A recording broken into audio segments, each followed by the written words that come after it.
Sakal Gunar Vande Guru Sri Charanaravindan.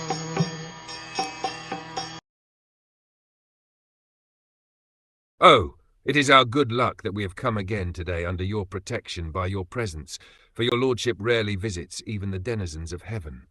Now it is possible for us to look into your smiling face, which is full of affectionate glances. We can now see your transcendental form, full of all auspiciousness. The Lord in his eternal personal form can be seen only by the pure devotees. The Lord is never impersonal, but he is the supreme absolute personality of Godhead, possible to be visited by devotional service face to face, which is impossible to be done even by the denizens of higher planets.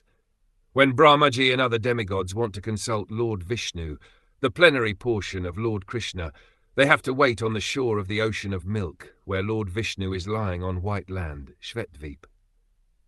This ocean of milk and the Shvetdvip planet are the replica of Vaikunthlock within the universe.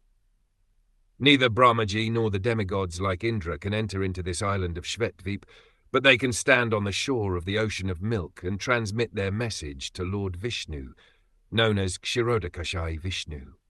Therefore the Lord is rarely seen by them, but the inhabitants of Dvarka, because of their being pure devotees without any tinge of the material contamination of fruitive activities and empiric philosophical speculation, can see him face to face by the grace of the Lord. This is the original state of the living entities, and can be attained by reviving our natural and constitutional state of life, which is discovered by devotional service only.